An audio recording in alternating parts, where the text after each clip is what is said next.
There's a mucus, types of cough. Okay, this is fun. I get to imitate types of cough. All right. Histaminic irritated cough in the throat. It's not going deeper. Very irritated, also in the lungs. Irritated. Wild cherry bark for irritation. Remember, it was under herpes too, so hot, irritated condition. So that's why we still have cherry lozenges, cherry cough drops. They don't make it out of wild cherry bark. They probably just make it out of syrup from cherries or artificial flavors or something. Okay, then allergies, allergic to wood smoke, wood stove, or forced air furnace with junk in the air, particulate matter, allergy there, spikenard, which is a good lung remedy too, and irritable in the throat like that. I had to use this. I'm thinking I may need it again, but boy, it saved my life a couple of years ago.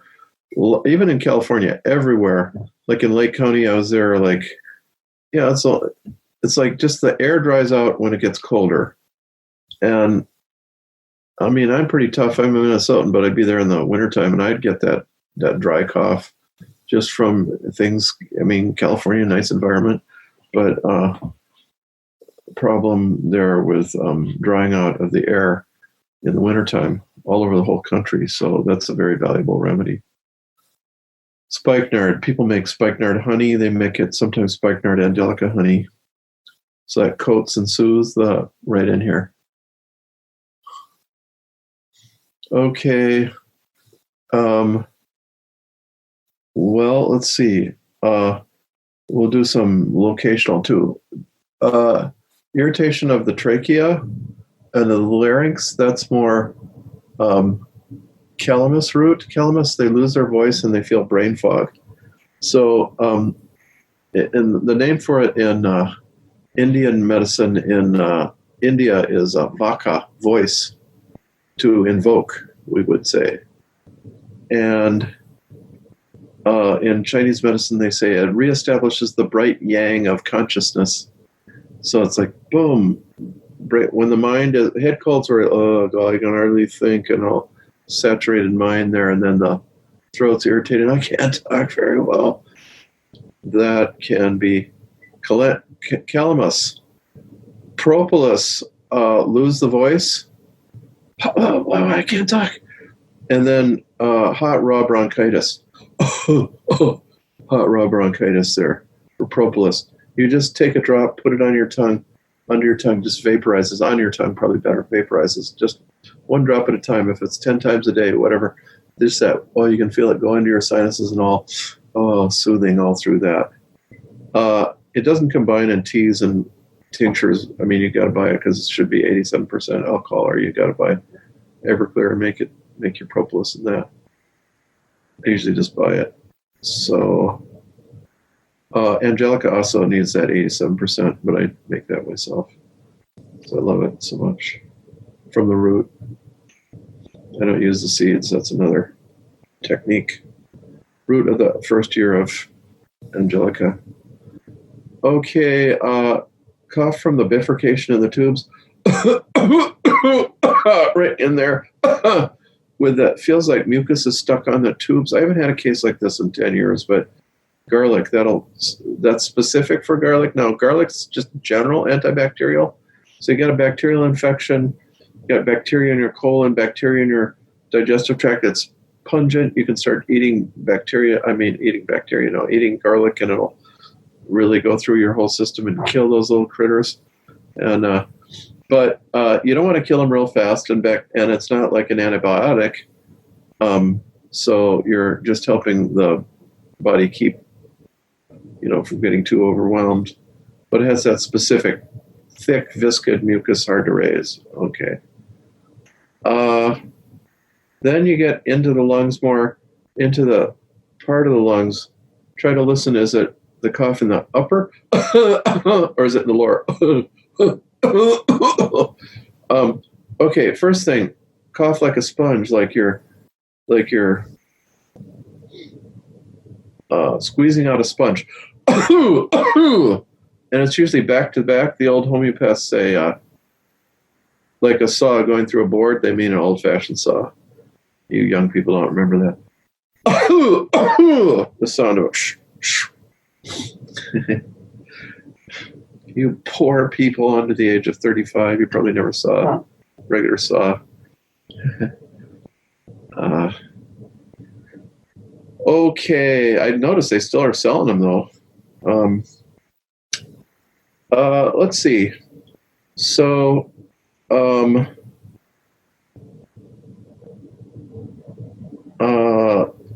that's Spongia tosta in homeopathy. That's the Croup cough, croupy cough. And you use Spongia tosta, which is, it's like trying to wring out a sponge, and that's homeopathic. Like 6X, 12X, 30X, 6C, 30C, low potency. Now, as it happens, that was how I learned to treat croup, but one of my coworkers at the herb store, he found that elderberry worked really well. And elderberry has a symptom, wakes at midnight, can't breathe, child sits up in bed, can't catch their breath, croupy cough. So it's a very good children's cough at night, and it's a croup cough. So elder can be used there too.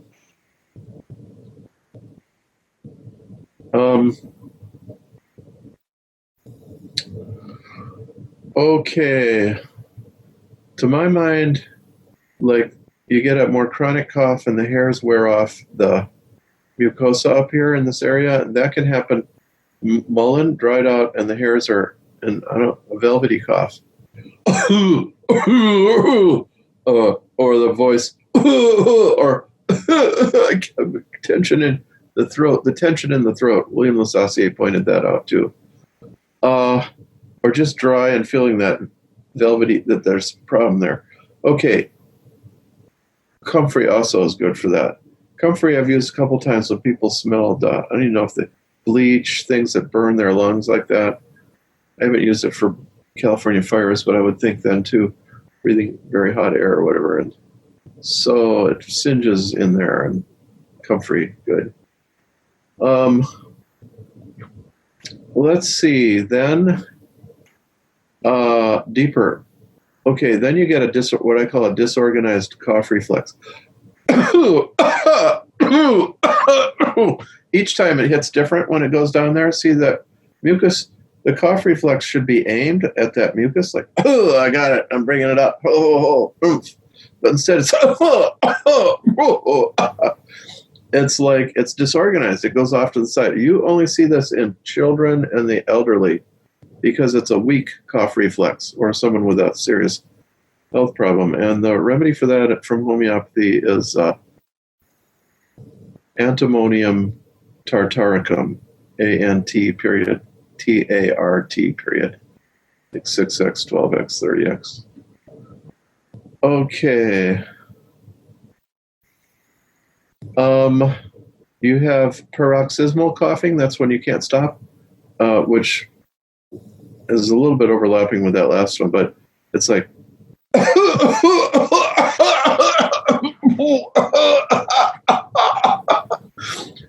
that's lobelia. At least that would be where I would start.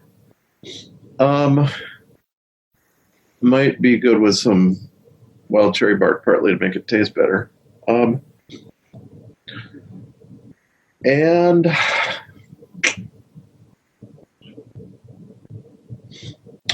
green mucus. The second remedy for green mucus, other than elecampane, is white